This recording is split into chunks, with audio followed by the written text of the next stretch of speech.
یہ کہانی ہے پاکستان کی، ایک ایسی سرزمین کی جو اپنی بقا اور سلامتی کے لیے ہر لمحہ چوکس رہتی ہے۔ دشمن کی ہر چال، ہر حرکت پہ گہری نظر رکھنا اس کی مجبوری نہیں ہے بلکہ اس کی بقا کی ضمانت ہے۔ پاکستان کے سامنے سب سے بڑا چیلنج وہی دیرینہ دشمن ہے بھارت، جو کبھی پس پردہ اور کبھی کھلے عام سازشوں کے جال بنتا ہے۔ اور پاکستان کے لیے یہ ضروری ہو چکا ہے کہ وہ نہ صرف ان چالوں کو سمجھے بلکہ ان کے پس پردہ عزائم کو بھی بے نقاب کرے، کیونکہ یہی اس کے وجود کی حفاظت کی جنگ ہے۔ پاکستان کا اگر جغرافیہ دیکھیں اور سیاسی حیثیت دیکھیں تو اسے ایسی پوزیشن کے اوپر کھڑا کرتے ہیں جہاں پہ ہر فیصلہ، ہر قدم ایک بڑی لڑائی کا حصہ بن جاتا ہے۔ اور بھارت کے ساتھ دشمنی کوئی وقتی معاملہ نہیں ہے بلکہ یہ ایک تاریخی کشمکش ہے جو وقت کے ساتھ اور گہری ہوتی چلی جائے گی۔ اور بھارت کی ہر چال ایک طویل منصوبہ بندی کا حصہ ہوتی ہے جس کا مقصد صرف ایک ہے: پاکستان کو کمزور کرنا، پاکستان کو گھیرنا، اس کے مستقبل کو غیر مستحکم کرنا۔ اور جب بھارت دنیا کے طاقتور ممالک جیسے اسرائیل اور امریکہ کے ساتھ اپنی قربتیں بڑھائے، جب وہ سفارتی، عسکری اور اقتصادی محاذ پہ اتحاد بنائے، تو پاکستان کے لیے یہ محض عالمی تعلقات کی خبریں نہیں رہتی بلکہ خطرے کی گھنٹی بن جاتی ہے۔ اور بھارت کی ہر نئی شراکت، ہر نیا معاہدہ پاکستان کے سامنے ایک نیا محاذ کھول دیتا ہے اور اسے مزید محتاط، مزید چوکنا ہونا پڑتا ہے۔ آپ سب پر سلامتی ہو، میں یاسر رشید ہوں اور آپ دیکھ رہے ہیں یاسر رشید آفیشل۔ ناظرین، پاکستان کی حکمت عملی کا جوہر یہی ہے کہ وہ دشمن کے ہر قدم کو گہری نظر سے پرکھتا ہے، اور بھارت کے کسی بھی اقدام کو پاکستان صرف خبر کی حد تک نہیں لیتا بلکہ اس کی تہہ میں چھپے عزائم تک پہنچنے کی کوشش کرتا ہے۔ اگر 1999 کا کارگل واقعہ ہو یا بھارت کا اسرائیل کے ساتھ بڑھتا ہوا تعاون ہو، ہر موقع کے اوپر پاکستان نے نہ صرف چپ چاپ مشاہدہ کیا بلکہ اندرونی طور پہ ایک ٹھوس تجزیاتی نظام کے ذریعے ان حرکات کے مقاصد کو بھی سمجھنے کی کوشش کی ہے۔ اور پاکستان یہ اچھے طریقے سے جانتا ہے کہ بھارت کے فیصلے جو ہیں وہ وقتی تو نہیں ہیں، بھارت کے فیصلے طویل المدتی منصوبہ بندی کا حصہ ہیں، اور جن کا مقصد محض اپنی سلامتی نہیں بلکہ خطے کے طاقت کے توازن کو اپنی مرضی کے مطابق ڈھالنا ہے۔ اور یہی وجہ ہے کہ جب نریندرا مودی کی قیادت میں بھارت نے اسرائیل سے تعلقات میں گہرائی پیدا کر لی ہے تو پاکستان نے سفارتی قربت کو محض ایک تعلق نہیں سمجھا بلکہ ایک اسٹریٹجک الائنس کے طور پہ دیکھا ہے۔ کہ آپ دیکھیے کہ جہاں امریکہ جیسا ملک بھی اس حالیہ وار میں بھارت کے ساتھ نہیں کھڑا تھا، وہاں پہ اسرائیل شانہ بشانہ بھارت کے ساتھ کھڑا تھا۔ اور پاکستان جب اسے دیکھتا ہے تو اس کا اثر صرف سفارتی یا تجارتی نہیں بلکہ فوجی اور سیکیورٹی سطح تک پھیلتا ہوا دیکھتا ہے اس کو۔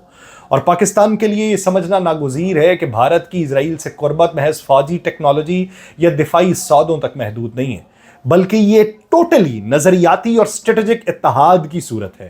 اور ان جو تعلقات ہیں اس کے پیچھے چھپے مقاصد کو بروقت سمجھنا اور ان کے خلاف اپنی پالیسی وضع کرنا پاکستان کے قومی مفاد کا تقاضا ہے۔ یہی وہ فہم و فراست ہے جس سے ہمیں یہ سبق ملتا ہے کہ دشمن کی دوستیوں کے پیچھے جو پوشیدہ ارادے ہیں وہ کبھی سادہ نہیں ہوتے۔ ان پہ نظر رکھنا، بروقت رد عمل دینا، قومی سلامتی کو مقدم رکھنا، اسی سے پاکستان محفوظ رہ سکتا ہے۔ اور اب آتے ہیں اس اتحاد کے خطے پہ پڑنے والے اثرات کی طرف۔ اسرائیل اور بھارت کے درمیان ابھرتا ہوا جو گٹھ جوڑ ہے وہ خطے کے امن کے لیے خطرناک اشارہ بن چکا ہے۔ ابتدا میں اگر دیکھیں تو آپ کو دونوں ممالک کے تعلقات جو تھے وہ سرد مہری اور نظریاتی فاصلے کی دھند میں لپٹے ہوئے دکھائی دیتے ہیں، لیکن پھر وقت بدلتا ہے اور وقت کے ساتھ یہ دونوں ممالک کا رشتہ محض سفارتی رابطہ نہیں رہتا بلکہ ایک مکمل اسٹریٹجک اتحاد میں تبدیل ہو جاتا ہے۔ اب یہ دونوں ممالک نہ صرف اسلحہ، ٹیکنالوجی اور انٹیلیجنس اس میں ایک دوسرے کا ساتھ دے رہے ہیں بلکہ مشترکہ دشمنوں کے خلاف مشترکہ پالیسیز بھی مرتب کر رہے ہیں۔ اور آپ یہ دیکھیے کہ پاک بھارت جنگ میں باقاعدہ طور پہ جو اسرائیل ہے وہ شانہ بشانہ کھڑا تھا ہر محاذ کے اوپر بھارت کے۔ کارگل کی جنگ سے لے کے حالیہ آپریشن سندور تک بھارت اور اسرائیل نے کئی محاذوں پہ ایک دوسرے کا ساتھ دیا۔ جب پاکستان اور بھارت کے درمیان سرحدی کشیدگی عروج پہ پہنچی اور دونوں اطراف سے میزائل اور ڈرون حملے ہوئے تو یہی اسرائیل تھا جس نے کھل کے بھارت کا ساتھ دیا۔ اسرائیل نے نہ صرف بھارت کے موقف کی حمایت کی بلکہ اپنے دفاعی اداروں کو بھارتی فوج کے ساتھ تعاون کے لیے کھڑا کر دیا۔ پاکستان کے اوپر الزام یہ تھا کہ ان حملوں میں اسرائیلی ڈرونز بھی شامل تھے، اور پاکستان نے باقاعدہ طور پہ الزام لگا کے اسے ثابت بھی کیا۔ پہلے الزام لگایا پھر ثابت کیا اس کو دنیا کے سامنے جو بھارت کے ذریعے پاکستانی علاقوں میں کارروائیاں کر رہے تھے۔ ان حالات میں اسرائیلی وزیر اعظم بنجامن نیتن یاہو کا بھارت کے دفاع میں بولنا اور اس کی پالیسیز کی کھلی حمایت کرنا یہ در حقیقت ایک غیر اعلانیہ عسکری اتحاد کی تصویر بن گیا۔ یہ اتحاد صرف بھارت اور اسرائیل تک محدود نہیں ہے، اس کے اثرات پورے خطے پہ مرتب ہوں گے، اور یہ تعلقات جب مضبوط ہوتے رہیں گے پاکستان کے لیے خطرے کی گھنٹی بجتی رہے گی۔ اس کی وجہ یہ ہے کہ پوری دنیا میں آپ دیکھیں ہندوؤں کے لیے ایک ملک ہے بھارت، اس کے علاوہ ہندو دنیا کے اندر تو موجود ہیں لیکن ان کا اپنا جو ملک ہے صرف بھارت۔ مسلمانوں کے تو کئی ممالک اب ہو چکے، یہودی ایک ہی ملک اسرائیل۔ تو یہ آئیڈیولوجیکل کزن ایک دوسرے کے پائے جاتے ہیں۔ یہ تعلقات اس وقت مزید گہرے ہوئے تھے جب نریندر مودی 2014 میں بھارت کا وزیر اعظم بنا، تو اس کی قیادت میں بھارت اور اسرائیل کے تعلقات نے نئی بلندیوں کو چھوا، اور مودی وہ پہلا بھارتی وزیر اعظم تھا جس نے اسرائیل کا دورہ کیا۔ اس دورے نے دونوں ممالک کے دفاعی اور اسٹریٹجک تعاون کو مضبوط دھکا لگایا، جس سے دونوں کے درمیان تعلقات کی نوعیت ایک نئے مرحلے میں داخل ہوئی۔ یہاں پہ ایک اور معاملہ بھی ہے، وہ غزہ کے اوپر نسل کشی کر کے اس پہ قبضہ کرنا چاہتا ہے، اور اس کی وہ آئیڈیالوجی ہے کہ مسلمان ختم ہوں۔ یہ کشمیر کے اوپر کرنا چاہتا ہے، اس لیے ان کی سوچیں آپس میں ملتی ہیں انتہا پسندی کی۔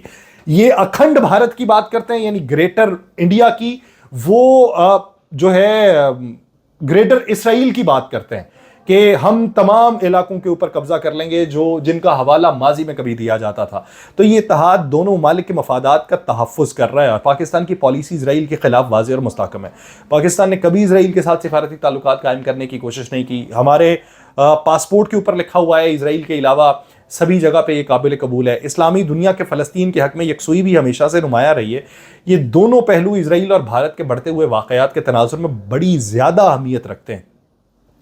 اب ان کے کچھ پروجیکٹس جو ہیں وہ پہلگام کا جہاں پہ واقعہ ہوا اس کے آس پاس میں ہی ان کے پروجیکٹس مشترکہ طور پہ اسرائیل کے ساتھ چل رہے ہیں، اور وہ اس بارے میں ہے کہ یہ خطے کا امن برباد کرنے کے لیے بھی کچھ چیزیں چل رہی ہیں، اور یہ اسرائیل بھارت گٹھ جوڑ خطے میں ایک نئی سرد جنگ کی بنیاد بھی بن رہا ہے، اور اس میں دونوں ممالک کے مفادات کے علاوہ پورے خطے کی سلامتی شدید خطرے میں پڑ سکتی ہے۔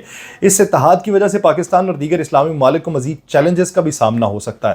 اب ایک غزہ والا معاملہ جس کے اوپر اس کی ایک سوچ ہے، ادھر کشمیر کا معاملہ اس کی سوچ ہے، پھر دونوں کے مذاہب جو ہیں ان دونوں ممالک کے علاوہ ان کے پاس کوئی ان کا اپنا ملک بھی نہیں ہے، تو یہ چیزیں ان کو زیادہ قریب کر گئی ہیں۔ ایک اور اہم پہلو اس کے نظریاتی مماثلت ہے جو داخلی سیاسی اور سماجی ڈھانچوں کی عکاسی کرتا ہے۔ اسرائیل کی جو صہیونی تحریک ہے وہ ہمیشہ مسلمانوں اور دیگر اقلیتوں کے خلاف ظلم و جبر کی تاریخ رقم کر چکی ہے، اور اس تحریک کا مقصد جو تھا وہ اسرائیل کو یہودیوں کے لیے مخصوص ریاست بنانا تھا، جس کی وجہ سے فلسطینیوں اور مسلمانوں کو بنیادی حقوق سے جو تھا وہ محروم رکھا گیا۔ فلسطینیوں کو ان کے وطن میں رہنے کا حق نہیں دیا گیا، ان کی زمینوں پہ اسرائیلی قبضہ مسلسل جاری تھا، اور یہ ظلم اور یہ بربریت مسلمانوں کی آزادی اور بقا کے لیے ایک مستقل چیلنج بنی، اور اسرائیل کی ریاستی پالیسی کا یہ لازمی حصہ ہے۔ دوسری طرف بھارت کے اندر اگر دیکھا جائے ہندوتوا نظریہ، مسلمان، عیسائی، سکھ، دیگر اقلیت ان کے حقوق کو محدود کرنے کی ایک حکمت عملی کے طور پہ ہے، اور جس کا مقصد بھارت کو مکمل طور پہ ہندو اکثریتی ریاست کے اندر تبدیل کرنا ہے، جہاں اقلیتوں کو نہ صرف سماجی بلکہ مذہبی آزادی بھی ان کی محدود کر دی جائے۔ اور اسی طرح اسرائیل کی صہیونی پالیسی فلسطینیوں کے حقوق کو شدید حد تک نظر انداز کر رہی ہے، ان کی زمینوں پر قبضہ کرتی ہے اور انہیں اپنے گھروں سے بے دخل کر دیا جاتا ہے۔ تو اس سلسلے میں اگر دیکھا جائے تو کردوں کا مسئلہ بھی ایک اہم انسانی اور سیاسی نقطہ نظر ہے، جہاں کرد قوم کو کئی ممالک میں ان کے حقوق اور خود مختاری کے لیے جد و جہد کرنا پڑ رہی ہے۔ تو اسی طریقے کی یہ سوچ ہے، اسی سوچ کو پروان چڑھانے کے لیے دونوں قریب آئے ہیں، اور اس کے پیچھے کے مقاصد جو ہیں اس کو سمجھنے کی ضرورت ہے، اور اس کا پرچار کرنے کی ضرورت ہے۔ مجھے دیجیے اجازت، اللہ نگہبان۔